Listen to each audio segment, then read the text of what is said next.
Thank you, Mr. Clyburn, for your lifetime of leadership, your eloquence, and your passion on this. And I want to thank my colleague and friend, Terry Sewell, for her years of leadership on this critical bill and in the fight for the right to vote.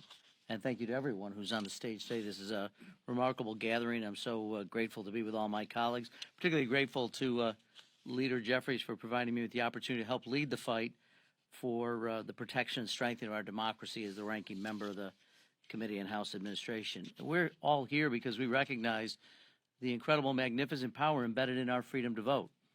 We're also aware of the magnitude of the threat to the system of government and the harm done to families across this country when people's voices aren't heard. We're reminded of this back in my hometown of Rochester, New York. I never grow tired of explaining to folks Rochester was home to two of America's most passionate, iconic, and well-known advocates for voting rights, Frederick Douglass and Susan B. Anthony. We take very seriously in my community the ties to that sacred history.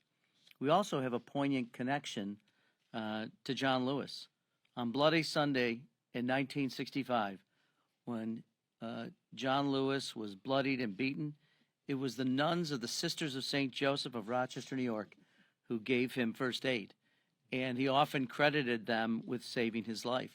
The first time I had the privilege of meeting Congressman Lewis, I was a state legislator, and he came up to Rochester and met with my predecessor and dear friend Louise Slaughter, who hosted Congressman Lewis for a visit to Rochester, and he insisted on visiting and being reunited with the nuns in the Mother House at Sisters of St. Joseph. And today a mural of John Lewis resides in downtown Rochester, not far from my office, but also not far from a statue of Frederick Douglass and from where he wrote the North Star newspaper. And in that, Douglass wrote, "The liberties of the American people are dependent upon the ballot box." And after being arrested in 1872 for having the temerity to cast a ballot for president, Susan B. Anthony said, "Our democratic Republican government is based on the idea of the natural right of each individual member to a voice and a vote in making and executing the laws. Some of the most effective protections of those natural rights and those liberties have been taken away. The threats to our democracy are intensifying, from restrictions on voting to dark money to extremism to misinformation to election deniers. We are here today because those attacks must not go unanswered. Democracy must prevail.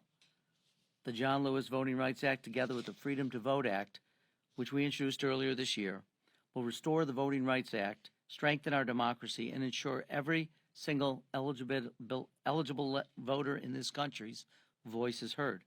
We will fight for these bills because we believe in our core that democracy works best when and only when everyone's voice is heard and everyone participates. As Frederick Douglass and Susan B. Anthony once did, it is now our turn to ensure every American has an equal say in the decisions governing our lives. We will honor their legacy and the legacy of Congressman John Lewis. We will pass the John Lewis Voting Rights Act. We will pass the Freedom to Vote Act, and we will continue moving forward in the fight for free, fair, and equal access to the ballot for all Americans. Thank you, and I now